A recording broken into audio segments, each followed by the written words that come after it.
السلام عليكم ورحمة الله وبركاته. أهلا بيكم في قناة مطبخ مستر شيف في يوم جديد وحلقة جديدة. لو أنت أول مرة تشوف القناة متنسيش تشترك في القناة، يا ريت نهتم باللايك ده عشان بينشر فيديوهات. والنهاردة عندنا أكل حلو قوي، هنعمل الفراخ بالليمون ودبس الرمان. أنا هنا هو جبت فراخ زي ما شايفين وحطيت فيها ليمون كده، قشر الليمون اللي أنا كنت عصراه علشان خاطر الزفار. هنشيل بقى ده كده كله خالص. تمام، الاكله دي تحفه قوي يا جماعه، بس هتجربوها. وهنا زي ما انتم شايفين دي كده هو تعتبر نص كوبايه ليمون، ان الفراخ محتاجه ليمون بس. تمام، هندبل الفراخ دي ازاي بقى؟ تتبيلها بسيط خالص، وكل الشغل بتاعها هيبقى على التسويه مش في تتبيله الفراخ نفسها. تمام، هنحط ملح. عايزه تستخدمي وريك بس ماشي، عايزه تستخدمي الفراخ كلها برضك مفيش اي مشكله خالص. هنحط كده الملح، وهنحط كمان توم باودر،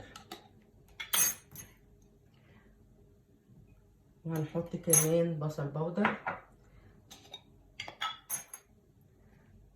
الخلطات دي كلها يا جماعه بتخلي بالذات للفراخ طعم حلو قوي والريحه في نفس الوقت حلوه. وهنحط كزبره ناشفه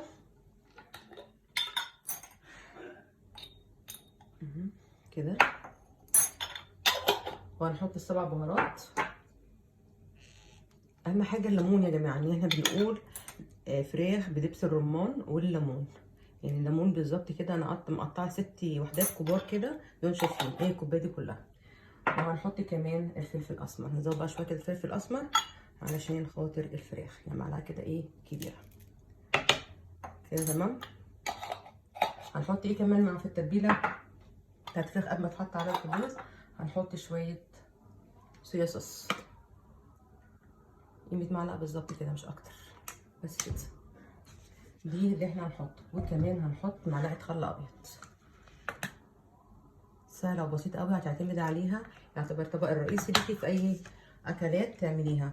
ممكن بقى ايه تعملي جنبها محشي، تعملي جنبها مكرونه بشاميل، تعملي جنبها جلاش. هتبقى الفراخ الرئيسيه بتاعتك هي الوصفه دي. الوصفه دي جميله جدا جدا جدا، وتابعوا الفيديو كله وان شاء الله هتجربوها هتعجبكم. اهم حاجه نمسك الفراخ كده ندعكه دعكه كويسه زي ما انتم شايفين كده. واهم حاجه واحنا بننضف الفراخ يا جماعه، ان هنا بيبقى فيه دم متجمد، فلازم ان احنا واحنا بنغسلها ننضفها كويس بالطريقه دي كده. الكميه بقى اللي انت عايزاها، ممكن تاخدي فرختين 3 4، هتطلع معاكي زي ما هتشوفيها بالظبط في الفيديو كده. دعكتها كويس. تعالى بقى نروح على البوتاجاز ونشوف هنعمل ايه. ده خلاص الصينيه اللي انا هستخدم فيها هي حطيت فيها شويه زيت، وهنحط كمان مكعب من الزبده. هنا كده استخدمنا زيت وزبده. تمام كده يا جماعه، كده تمام قوي.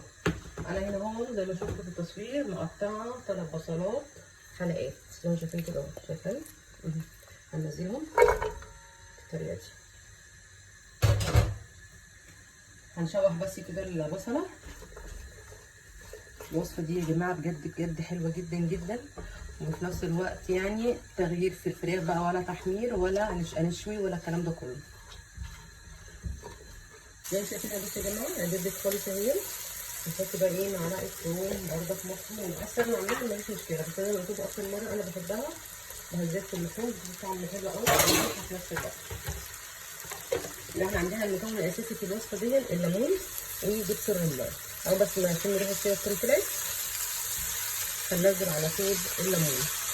تمام كده، نحط بقى مع الفول الصفة. وصفه جميله وسهله ومبتاخدش وقت خالص كده. خلاص هننزل بقى ايه الليمون. تمام كده، وهنحط في نفس المقدار الليمون اللي احنا حطيناه ده هنحط دبس الرمان. دبس الرمان ده يا جماعه اصلا مستورد، بس ممكن يمشي معاكي باي نوع تاني. تمام، بس حلو جدا بالذات في الفراخ. زي ما شايفين خلاص حطينا دبس الرمان، حطيت بالظبط نفس مقدار الليمون، بس عشان بس الازازه كنت انا خرماها ومش عايزه تفتح مني، فعشان ما اطولش في الفيديو فحطيت. تمام، يعني حطيت يعتبر نص كوبايه من الليمون ونفس الكميه دبس الرمان. كده حلوه قوي معايا. طبعا مش هنحط اي توابل في الصينيه دلوقتي خالص، لان احنا حاطين توابلنا فين؟ في الفراخ. نجيب بقى الفراخ بتاعتنا وهنحطها كده بالطريقه دي. هنرصها كده كده كده الكميه اللي انتوا محتاجينها، يعني تاخدوا كتير تعملوا 2 3 4 اللي انتوا عايزينها. الوصفه دي بجد تحفه. وما بتاخدش وقت خالص. ننزل بقى كده ايه عندنا بقى الكبد والقوانص بتاعت الفراخ بتاعتنا، هنحطها بالطريقه دي. هنحط ميه، هنحط ميه بس بمقدار بالظبط كده، كوبايه بالظبط، وكمان يكون ميه مغليه مش ميه ساقعه. تمام كده يا جماعه. وهنغطي عليها وهنسيبها. نجيب ميه من الكتل، وزي ما انتم هتشوفوا الميه اللي هنحطها مش كتير، قصدي رز. هي دي مقدار الميه اللي انا محتاجاها، اللي انا متبلاها واخده تتبيله جامده جدا. غير كمان ان انا حاطه نص كوبايه من الليمون، وحاطه دبس الرمان، وحاطه كمان الصويا صوص، فمش محتاجه اي حاجه تاني كده اهو. هسيبها لحد ما تستوي وبعد كده نشوفها مع بعض تاني. زي ما شايفين يا جماعه اهي، كنت ما زودتش تاني ميه. هنقلب بها بقى كده اهوت الناحيه التانيه عشان تستوي كويس. شايفين عامله ازاي؟ ريحتها بقى ما اقولكوش بقى. الليمون خلى فعلا ريحه الاكل تحفه تحفه بجد. الوصفه دي جميله جدا يا جماعه.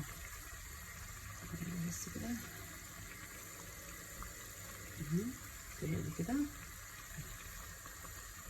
طبعا مش هتاخد سوا عشان الليمون والخل ودبس الرمان وصويا صوص، فطبيعي يعني.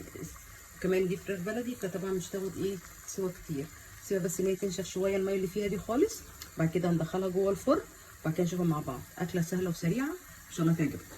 اهي الفراخ يا جماعه طلعتها من الفرن زي ما انتم شايفينها اهي. شوفوا ريحتها بقى ما اقولكوش. شايفين اللون بتاعها؟ هفضيها بقى في السيرفيس بتاعنا ونشوفها في الاخر. بقى يا جماعه بعد ما حطيناها في السيرفيس بتاع التقديم بتاعنا، الفراخ بالليمون ودبس الرمان، ما اقولكوش بقى. رحت انا بقى ايه اخر حبه كده هما في الصينيه، رشيت بقى شويه الصوص في الاخراني ده عشان بقى ايه المزازه بتاعت الليمون والدبس الرمان. حاجه تحفه يا جماعه. هتعملوها في بصوا تعتمدوا عليها في ايه اي عزومه، تبقى حاجه اساسيه في اللحوم. ده كده يا جماعه اخر فيديو بتاعنا. مش تعملوا لايك للفيديو واشتركوا في القناه، واستنوا الفيديو الجاي ان شاء الله. والسلام عليكم ورحمه الله وبركاته.